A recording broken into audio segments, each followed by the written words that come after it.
Bonjour. Parlons de frugalité heureuse et créative.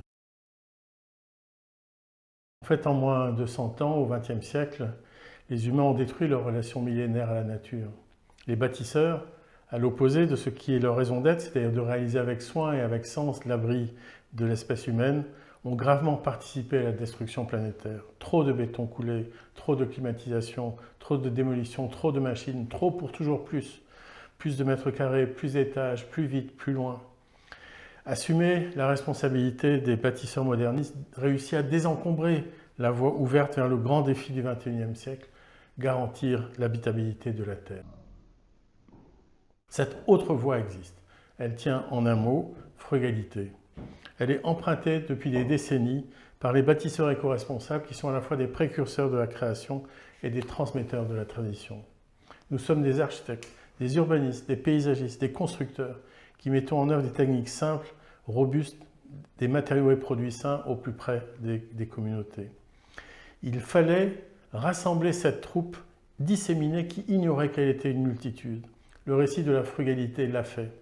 Avec l'ingénieur Alain Bornarel et l'architecte-auteur Dominique Gauzin-Muller, nous voulions manifester l'existence de cette autre manière d'être au monde et de bâtir les établissements humains. Nous l'avons rendu public en janvier 2018. Le manifeste est rapidement devenu un mouvement international. Nous sommes 16 000 signataires venus de plus de 90 pays. Nous avons choisi le mot de l'élan simple, frugalité. Frugalité vient du latin frux, le fruit. Son dérivé, frugalitas, la frugalité dit la récolte des fruits. Elle est heureuse quand elle s'avère fructueuse, même racine, fructuosus, quand elle ne blesse pas la terre respectée, quand elle rassasie ceux qui la font, dûment contentés. La frugalité est la juste récolte des fruits de la terre.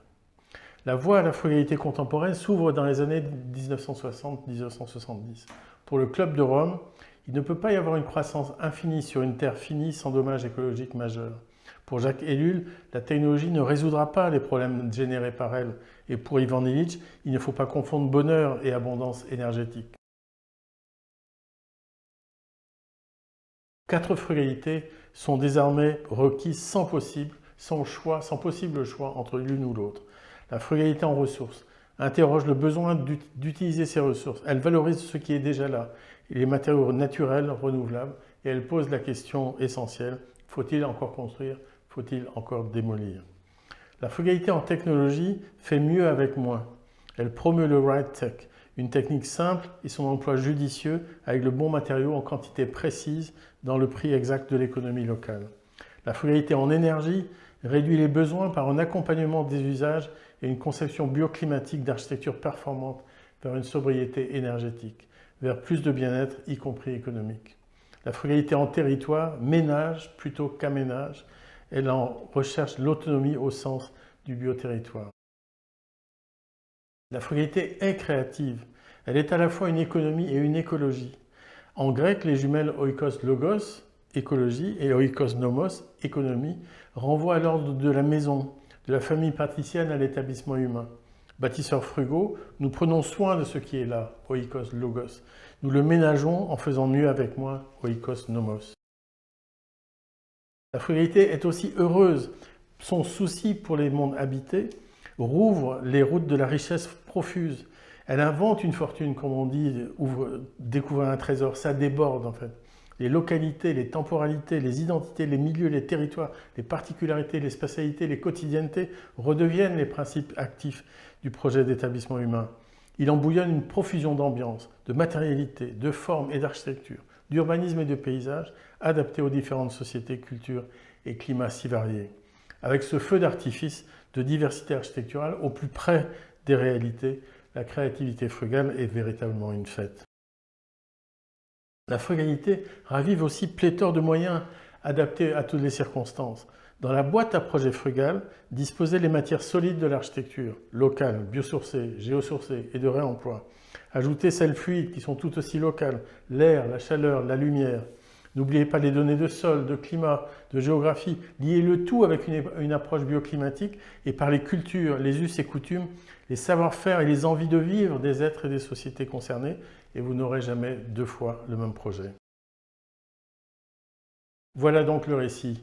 Politique comme l'architecture, plurielle comme elle. Nous sommes sortis du modernisme et du postmodernisme.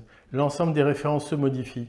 La frugalité heureuse et créative est un nouvel humanisme amoureux de la Terre qui est à l'œuvre planétaire, par goût de la vie et de la réalité des mondes, inspiré par la nature qui produit avec sens et modération. Et comme la nature, la frugalité mise sur la diversité, révélée à chaque projet. Dire non à la perte de notre grand bien commun, terrien qu'est la diversité, n'est pas la résistance de la frugalité, mais sa ténacité, ferme et souveraine. De la sorte, la frugalité contemporaine s'ouvre à un universel concret. Bien entendu, quant aux droits humains et de la personne, l'égalité prime, mais s'agissant des conditions de vie, ce que les architectures accompagnent, les différences sont les richesses de chacun, communes à tous les êtres. Une nouvelle fois, Edgar Morin éclaire cette condition de la frugalité. Faut-il renoncer à toute universalité par crainte de l'abstraction et de l'erreur? Au contraire. Nous sommes dans l'ère de la communauté de destin de l'humanité. Les problèmes fondamentaux de la vie et de la mort sont communs à tous les humains. L'universel est concret. Connaissons-nous un autre projet d'avenir que 2 fois plus de bien-être en consommant 2 fois moins de ressources, comme le Club de Rome le proposait dans Facteur 4 en 1997? Pas moi. La frugalité donc.